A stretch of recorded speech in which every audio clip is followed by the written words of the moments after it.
Hey, what's going on, guys? This is Dean here today with Burn 1, and I'm going to be giving you guys yet another amazing Shadowverse game with some commentary. I don't know if people like that, if they like the editing more. I'm fine doing either, really. We have myself on the left playing a deck that top 8 in the most recent 1,000-plus person tournament in Japan. It was I forget what place it got, but it was an Aggro Bloodcraft list. I think it got like 3rd or 4th. And on the right is my friend Ellis. He's piloting a Dragoncraft deck that I think got like 4th or 5th. Depending on which, I forget the placings. We thought this would be like a pretty interesting matchup to play out. It's going to be 2 games, not best 2 out of 3. That's too long. And yeah, let's just get right into it. So first, we're seeing here, looking at my opening hand. Also, Ellis is about to make the life points impossible to see. He puts the glare machine on the life point counter. And I look at this opening hand, and I see it's like Bellringer Angel and a couple other things. So I decide to mulligan it. Didn't seem too aggressive, and I want to be going first, especially after winning that dice roll. Nellis mulliganed his hand away, but we see turn 1, I have the Goblin, a good 2-2 coming down. I edit out him looking at a phone for half of a second. He just draws and passes. I try to get in with the Goblin. He uses the Blazing Breath, hits me with the removal, and I'm able to now put down a 3-2 that puts a ghost in the EX area. I'm hoping that it gets to stick. But it was nice being able to bait out the Blazing Breath with the Goblin. And let's see, Ellis was just taking a look at his hand, and he realizes that this Trail of Light's not doing a whole lot there, and he kind of wants to be a little more proactive, be able to respond better to the aggression I'm putting down. So we see I smack him for 4. And I'm looking at my hand. I see a Razory Claw. I don't really have a Soul Conversion, so I don't have a lot of ways to convert the cards in my hand into more cards. And I decide I'll just hold Razory Claw. It's 2 mana, it's quick. So I can use it on like a creature if I have to, but if not, I'm just going to go face with it. So I take 2, he takes 3, and then I tick up to 4. He's got the Bellringer out here causing the ward, but I have the Evo on the Playful Necromancer coming down as a 4/4 and summoning 3 1/1s with Storm. We're able to clear the Bellringer Angel here, and then get in for... Oh, he has the removal. The Blazing Breath takes out the 3/2, so I'm only going to stick 3 damage. I was hoping to stick 6 there, but it's not too bad.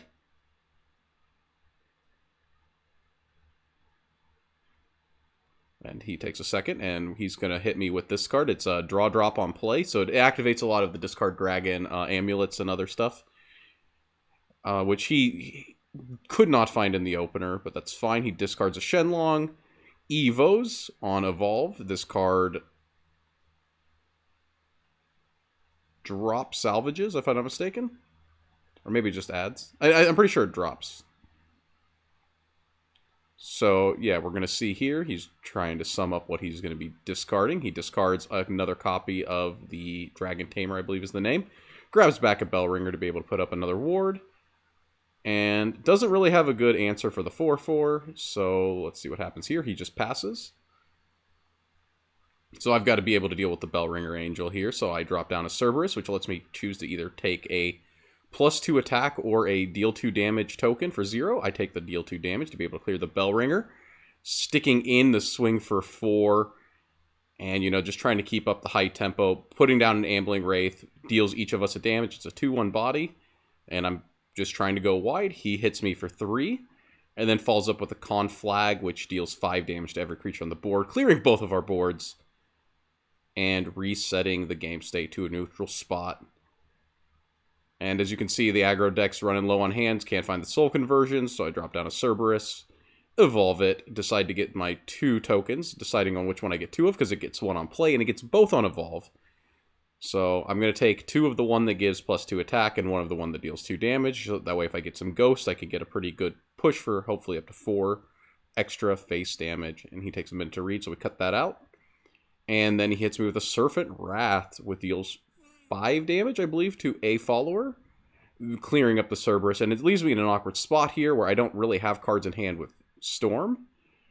It means that I really don't have a way to pressure him, even though I have these little dogs in the back row. So we're going to see I draw for turn. Not really a whole lot going on. I take a second to read a card.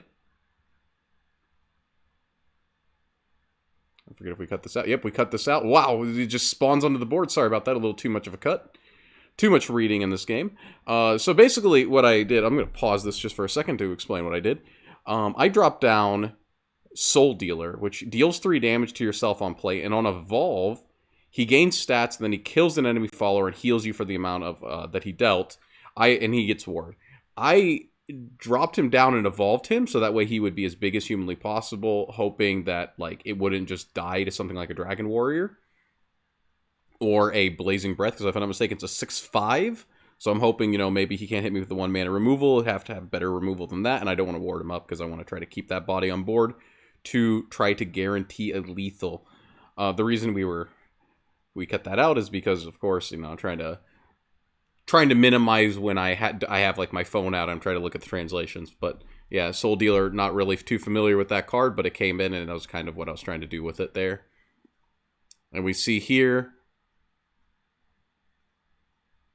this is the dragon guy. See, we got the phone coming out, making sure what his text is. He gets +3/+3 on play as long as you have 7 or more mana.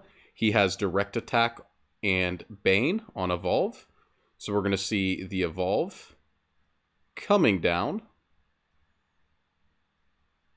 and trading with the Soul Dealer because of the direct attack. It was very unfortunate he had the out for it, because otherwise I think I would have been in a good spot. But now, once again, I'm on the 2-card hand, and I just really can't keep up. Had to read this card to make sure what it did on play. It does allow you to discard a card, and I believe it heals as well, and it can summon these dragons like once per turn by discarding a card, so definitely very good. The dragons are 4/3s with Rush. They're able to trade with board. And we see the Bellringer just warding up, and I'm not really in a good position. This dragon's putting a lot of pressure on me. I just have guys, like right there, they don't do a whole lot. We see the Skeleton Knight come down. He gets +1/+1 because I took a damage there. So he's a 3/3, and I have this Razory Claw, which would put me down to 7 health.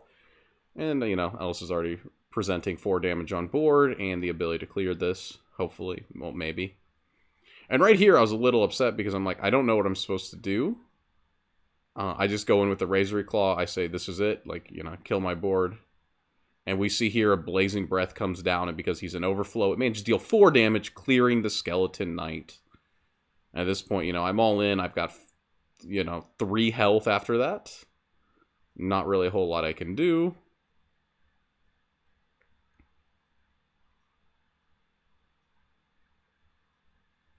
Like, my hope here is to basically top deck a Necromancer if I do get another turn. But the dragon removal and the wards are getting to be too much. We've seen Olivia come down. He chooses to heal 3. And he's like deciding on what the other effects are. Discarding a card from my hand doesn't really do anything, so he takes the draw. It's definitely good. So Olivia on play gets one of 2 of 4 effects. You draw 1, your opponent discards 1, you heal 3, or you gain an Evo Orb back. So we're seeing here, just checking to make sure the text on the card is correct. Though I do think he is in an overwhelming position, as I have a single 2/1 on the board, and now the damage gap is too much. And we see this thing come down. Oh, this is the one that heals, and it deals 2 damage to something at the end of the turn, and it drops a card on play.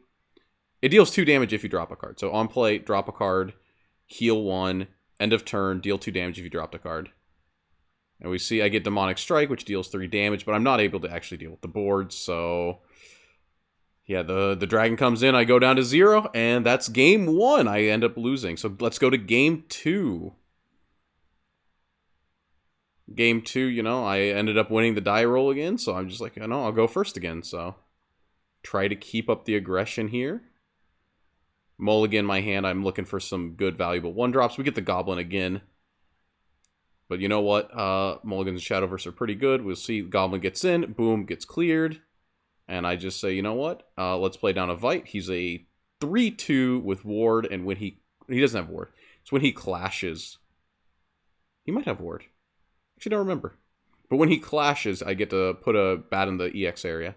Here, Ellis is realizing, you know, this Bellringer, it's got an Evolve form. And it deals 2 damage on Evolve. Being able to clear the Vite. Definitely unfortunate for me.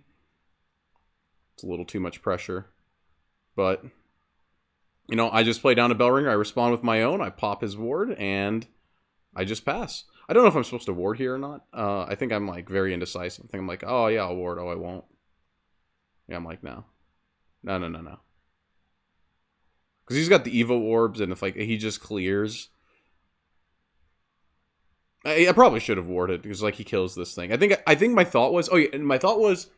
Yeah, I could ward this turn, but it's better to ward next turn after I've promoted a board. That's what my thought process was right here. I'm not sure if that's 100% right versus, like, you know, just getting the card. But I think I already had a follow-up play for next turn, so the card didn't really matter. See the Bellringer coming down. We see the Dragon Tamer evolve. You know, that's how the Bellringer came back down, being able to filter it back out. Definitely a very nice play from Dragon right there. And here I come in with the Razory Claw, and I'm just like, you know, face. Gotta push damage somehow. Here comes the Ambling Wraith. We both take a damage. And I'm just going to ward up to try to prevent the, to try to preserve the Wraith. Maybe preserve my life? I don't know if this is a misplay. I don't know, like, if I didn't ward this thing the first turn, maybe I'm supposed to. And we see Forte coming down. They're definitely right. So I blank his attack here, then I Soul Conversion, which allows me to draw 2, and then the Bellringer lets me draw 1. So I get 3 draws and blank his attack. And then the Forte comes in for 5. And now it is my turn, and it's time to see what I can do.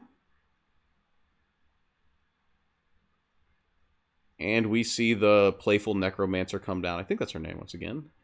Gets the 3 ghosts, which I have exactly enough spots for. Thankfully, the Forte is a 5/1. 2 ghosts go in to clear the Bellringer. Boom, 1 gets in there. Take 3 damage on my card. That's fine, and then poke him for 2. So I'm able to clear up the board and, you know, definitely progress the game state. And I'm able to use a Soul Conversion on a Ghost, so I don't have to sacrifice one of my own creatures, to get 2 more juicy cards in my hand. Definitely, the deck does run a lot better once you see the Soul Conversions. When you don't, it's a little rough. We see here the Forte's in his hand. That's pretty nice, but it's not fast enough. So he plays down the Conflag to destroy the board, this time taking down 2 cards with his 1. And I just go, you know what? Ambling Wraith. Ambling Wraith. We're both going to take some damage. Really wish this list played some Dark Generals, but it doesn't. And here comes down a Skeleton Knight. 3/3.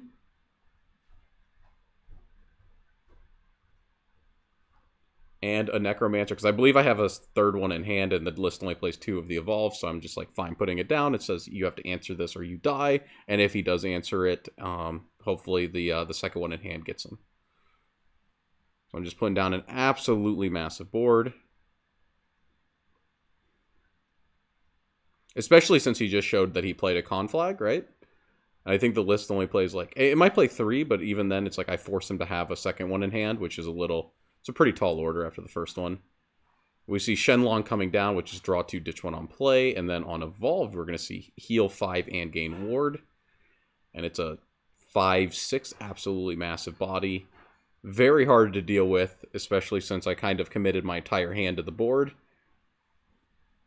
And the 5 extra health is a lot, right? It's like 2 full attacks. And we see he says, you know what, I'm not going to ward up. I'm not dead on board, and I don't think you can answer this. But we see Erd come down, putting in the EX area. And then the Erd evolve, banishing the Shenlong from the EX area, definitely getting rid of it to prevent him from healing again. And then just sticking a ton of damage with the Ghost. And I still have the other one in hand. So it's his turn. He has to clear the board. And even if he clears the board, it's not good enough because I have the 2nd Ghost. So we see Dragon Warrior coming down on Evolve, popping that so I don't get the Evolve, dealing with the Skeleton Knight, playing this down to discard a card, heal 1.